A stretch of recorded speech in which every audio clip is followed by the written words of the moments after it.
Moi, pour être tout à fait honnête, manger. Un bon repas, manger. Hier, mon mari avait préparé des pois mange-tout sautés à la poêle. C'était trop bon, c'était un régal. Et en fait, juste moi, voilà, un super repas le soir, ça me rend heureux.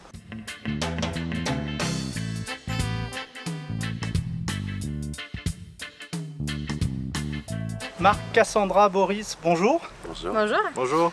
Les Pandarous viennent vous embêter aujourd'hui pour parler d'un programme qui s'appelle Jeunes Pousses. Mais avant, première question, qui est une vraie question chez les Pandarous. Comment ça va? Bien. Bien, merci. Ça va très bien. Ouais, très bien aussi. Merci. Donc on va plonger tout de suite dans le cœur du sujet avec vous, Marc. Vous êtes vice-président à l'Agglo de La Rochelle en charge des politiques de santé, en particulier environnementales, et du contrat local de santé. et vous êtes accessoirement maire de Nieul, commune sur laquelle nous nous trouvons ici au jardin de l'Aubressé. Le Brosset, et aussi accessoirement médecin. Ah oui, donc vous êtes vraiment au cœur du sujet là. Voilà.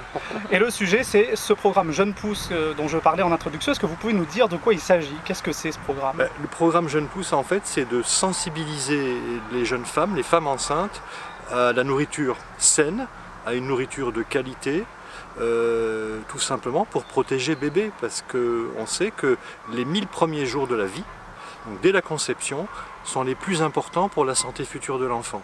Donc autant lui donner dès le départ les meilleures chances avec une bonne nourriture, une nourriture qui soit exempte de pesticides, de produits chimiques de synthèse, de perturbateurs endocriniens, voilà. Et alors, deuxième question tout de suite, concrètement, comment ça fonctionne ce programme? Alors concrètement, les jeunes femmes qui ont été sélectionnées utilisent des chèques d'un montant de 15 € hebdomadaires, qui permettent de venir ici, chez un maraîcher avec une nourriture saine, non chimique, de proximité, et pour acheter tout un tas de bonnes choses à manger. Voilà, et ce pendant 6 mois, je crois. Oui, c'est ça. Voilà. Et alors ce dispositif qui met au cœur un chèque ne met pas d'ailleurs au cœur qu'un chèque alimentaire. Il y a tout un parcours d'ateliers de sensibilisation autour Voilà. de l'environnement, la Et nourriture, la santé. Et c'est aussi important que le chèque finalement, avoir de la bonne nourriture, d'accord, mais être sensibilisé à ces questions, être sensibilisé à la santé, être sensibilisé à la diététique, à la nutrition, à cuisiner de façon qualitative, ça me paraît tout aussi important que d'avoir de la bonne nourriture à disposition. Bon, eh ben on va tout de suite demander à Cassandra ce qu'elle en pense de ce dispositif. Cassandra, tu es future maman. Oui. Comment est-ce que tu as entendu parler de ce programme, toi? Alors moi, c'est ma sage-femme qui m'en a parlé. Elle m'a demandé si ça m'intéressait de participer à ce programme. Et quand elle a commencé à m'expliquer, j'ai tout de suite dit oui, ça m'intéresse. Ça m'intéressait parce que de manger plus sainement pour moi, pour mon bébé, sans perturbateurs endocriniens, sans pesticides, manger bio, c'était vraiment quelque chose qui m'intéressait, vers quoi j'avais envie d'aller. Et du coup, j'ai été sélectionnée, et du coup, je peux participer à ce programme.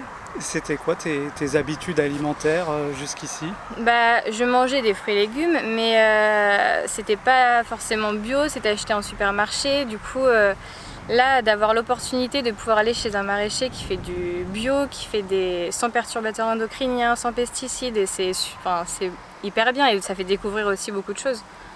Et les freins jusqu'ici, c'était quoi? T'avais pas le temps? C'était potentiellement financier? C'était que tu t'étais pas intéressé vraiment au sujet? Je pense que c'est que je m'étais pas penchée sur le sujet. C'était peut-être par facilité aussi d'aller, quand on faisait nos courses, on achetait tout au même endroit. Mais maintenant, ça fait réfléchir et ça donne vraiment envie de continuer à venir chez Boris et puis dans les autres partenaires qui font partie du programme. Oui, alors ça justement, je reviens, avant de donner la parole à Boris, bien sûr, maraîcher au jardin de l'Aubressé, je reviens vers vous, Marc.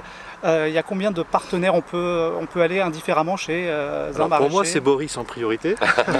Mais, Le maire de Nieul qui parle. Voilà.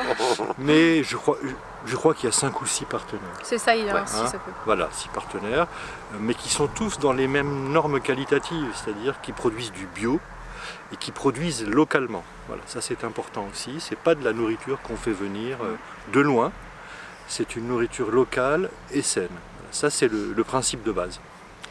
et si je puis rebondir, ce qui est intéressant sur le programme Rochelet, parce que c'est vrai que c'est un programme qui existe déjà dans plusieurs villes, et la spécificité du programme de la communauté Jeunes Pousses, de la communauté d'agglomération de La Rochelle, c'est qu'en fait, les mamans, futures mamans, choisissent d'aller chez un producteur local, identifié au préalable par la communauté d'agglomération, mais elles sont libres de constituer le panier comme elles veulent. Alors que par exemple à Strasbourg, qui est la ville historique, c'est un panier qui est constitué par les salariés de l'agglomération strasbourgeoise, avec les maraîchers locaux, et les mamans viennent chercher le panier qui est déjà constitué. Donc elles n'ont pas la liberté de choisir ce qu'elles mangent. Alors que là, à La Rochelle, les élus et toute l'équipe du service santé ont eu envie de laisser libre cours aux mamans de choisir ce qu'elles veulent en fait. Ouais, donc ça c'est chouette d'avoir la liberté, tu vois. C'est pas simplement je viens chercher un panier légumes bio, c'est je choisis ce que je veux. Quoi. Voilà, elles sont vraiment actrices, hein, ouais, c'est ça. C'est volontaire, elles y vont, ça. Et c'est important aussi. On ne leur donne pas simplement un panier, voilà, comme ça. Bon Boris, puisque tu avais la parole, tu vas la garder. Les Pandarous ont déjà fait un reportage ici sur le domaine de l'Aubressé avec son tiers-lieu, ses maraîchers. Mais est-ce que quand même tu peux représenter un petit peu ton activité ici dans les grandes lignes? Alors, les jardins de l'Aubressé, c'est donc effectivement un tiers-lieu qui est à l'Aubressé sur la commune de Nieul et un peu sur la commune de Saint-Sandre et un peu sur la commune de Marcilly, au cœur des trois communes. Donc c'est un vaste domaine qui appartient à l'entraide protestante de La Rochelle depuis 1916. Donc ils ont eu envie de mettre le domaine à disposition d'une démarche agricole un peu innovante. Donc ici on est différents acteurs au sein du tiers-lieu. Il y a le chantier d'insertion mission populaire à La Rochelle, la SCOP Alter Gaïa, l'entraide protestante de La Rochelle, nous, Mathilde, donc les serres de Saint-Félix qui fait de la production pépinière de plants, un peu la fondation des diaconesses de Reuilly qui accueille des réfugiés sur site, et puis nous, les maraîchers de l'Aubressé, où on essaie de travailler tous ensemble à une résilience agricole et au mieux manger pour tous. Alors moi j'aime bien dire lutte contre la précarité alimentaire parce que c'est clair, mais bon, aujourd'hui c'est politiquement plus correct de parler de mieux manger pour tous. Et c'est vrai que parce que finalement, par exemple, le dispositif Jeunes Pousses, c'est pas les mamans qui ont été ciblées sont pas forcément en précarité alimentaire. C'est juste on essaie d'accompagner pour améliorer le mieux manger pour tous, justement. Donc c'est vrai que le concept était plus large. Et mieux manger, ça veut dire mieux produire, et c'est ce que tu t'attaches à faire ici. Alors 2 questions en une, qu'est-ce qu'on retrouve à manger ici, et puis comment tu le produis, parce qu'il y a un soin particulier? Alors nous, on est maraîchers diversifiés 4 saisons. Ça veut dire qu'on essaie de faire des légumes pour toute l'année. Donc on a, je ne saurais pas dire combien de variétés précisément on cultive, mais entre 40 et 50 je pense, voire un peu plus de 50. Ça part des fraises en passant par les kiwis, les betteraves, les patates douces, les courges, les tomates, les salades, le fenouil, les pommes. Alors les pommes on les utilise pour faire du jus de pomme, voilà, pas de pommes à couteau. Donc vraiment une grande variété. Et puis ici on laisse beaucoup de place à la biodiversité puisque la terre est historiquement bio. C'est une des premières terres qui a été labellisée bio.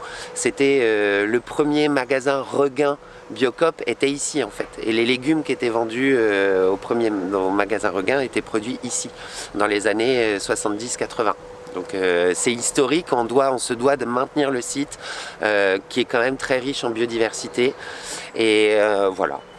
Et avant de lancer le moteur de la caméra, je t'entendais échanger avec Marc et tu disais que les indicateurs de biodiversité ou en tout cas de matière organique dans le sol peut-être étaient vraiment ouverts là depuis 3 ans que ça a repris. C'est ça. Alors on a doublé, alors c'est pas encore au top, mais on a doublé le taux de matière organique dans le sol en 3 ans et ça c'est juste un truc de ouf. Je pensais même pas que c'était possible, donc on est très content. Après il faut dire, la première année on a rajouté 54 tonnes de compost. Donc ça fait une belle épaisseur de Oui, compost quand même. déjà. Ouais, ça fait 2 énormes semi-remorques gigantesques voilà, qu'on a étalées partout, à la brouette, au râteau. C'était du bon boulot. Mais aujourd'hui, tu vois, 3 ans après, on est content parce que du coup, on a un taux de matière organique qui va nous permettre à terme de plus utiliser le tracteur et d'avoir une meilleure rétention d'eau dans notre sol, des plantes avec de meilleurs nutriments, donc plus nutritives, et un sol vivant, quoi, tout simplement, avec de la vie dedans, pas un sol mort. Bon, bah l'aglo s'est pas trompé en sélectionnant les maraîchers de l'Aubrosset, mais toi tu peux Ouais. pas le dire. Bah après, c'est pas l'aglo, hein. On s'est Oui. pas trompé. On s'est pas trompé. Et ce que dit Boris, c'est très important, la qualité du sol. Vraiment, ça c'est primordial.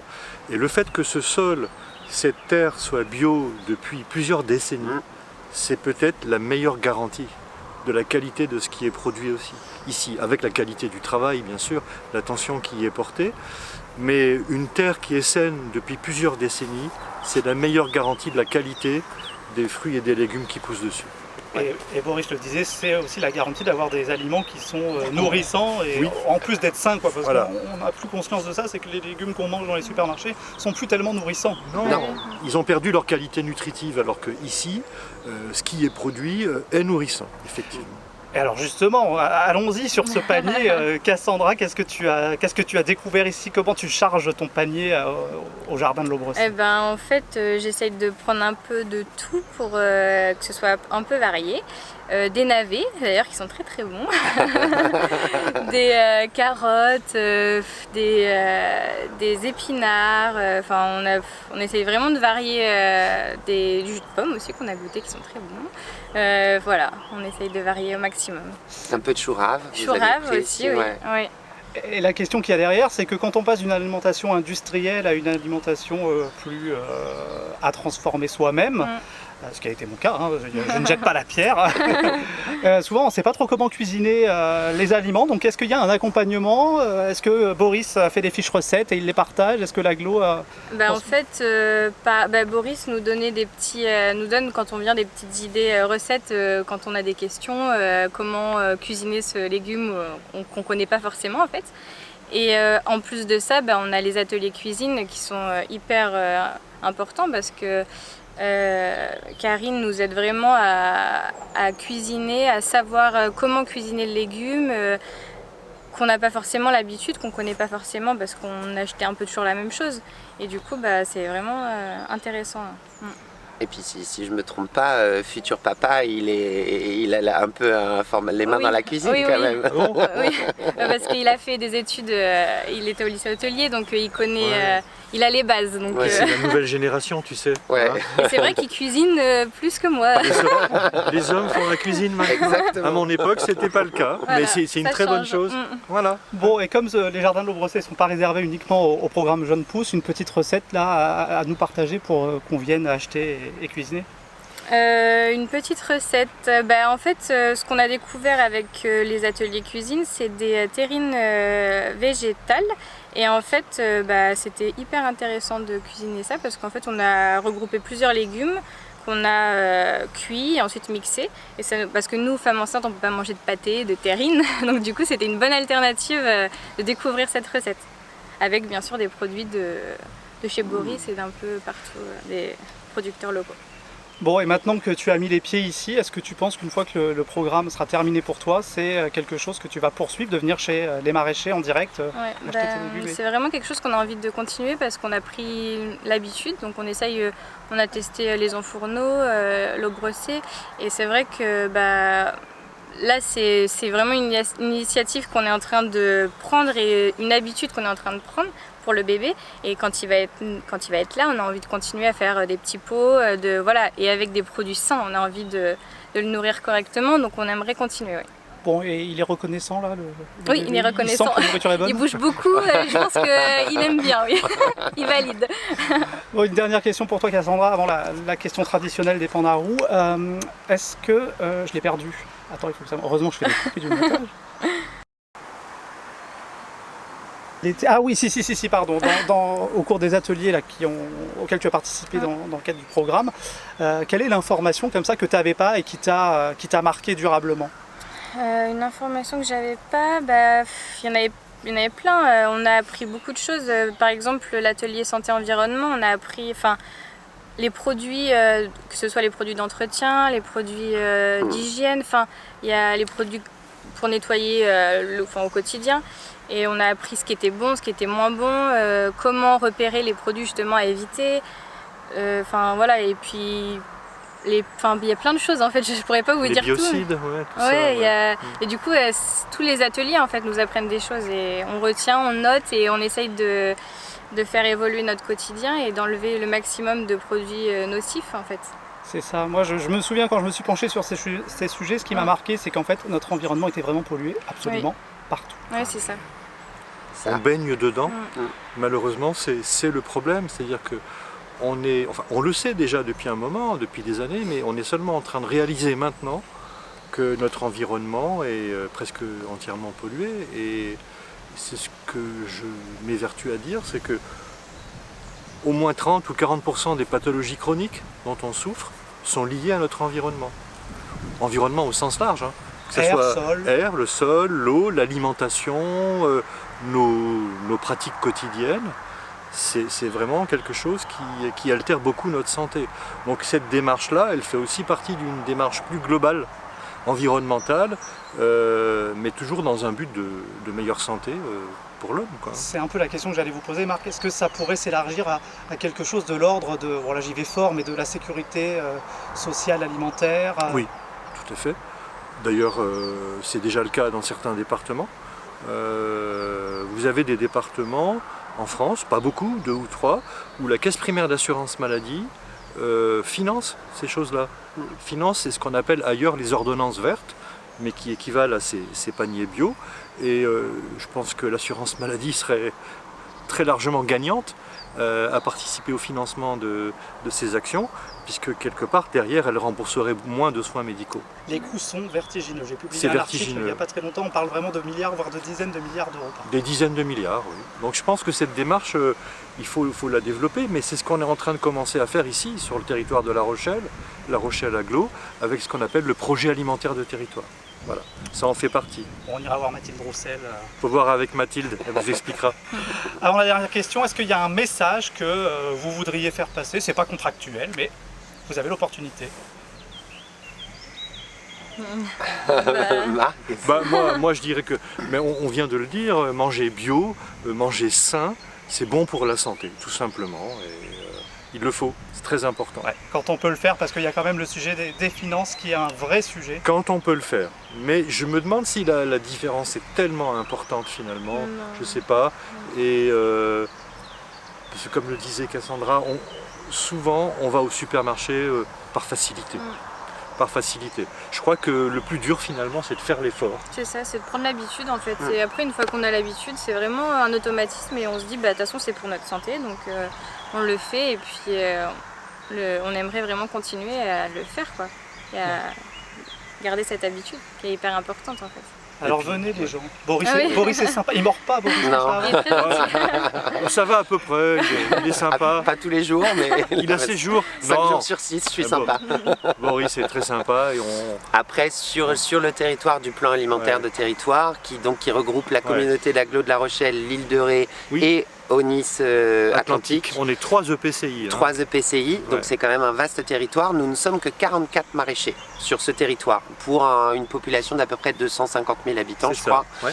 Donc si les 250 000 habitants viennent toquer à notre porte en disant je vais acheter des légumes, bon là on va être dans la mouise, les 44 maraîchers. On est quand même que 44 maraîchers sur le territoire. Donc moi le message c'est de dire, si vous adorez jardiner chez vous et que vous vous dites tiens j'ai envie de changer de métier, j'ai envie d'autres choses, de ne pas hésiter à venir se renseigner auprès des 44 maraîchers du territoire pour se réorienter ou s'orienter en agriculture ou oser se lancer parce qu'on a besoin de bras en agriculture et localement 44 maraîchers pour 250 000 habitants, on n'est pas assez, donc il y a de la place pour d'autres maraîchers, ou même si vous êtes maraîcher ou que vous cherchez à vous installer, venez chez nous.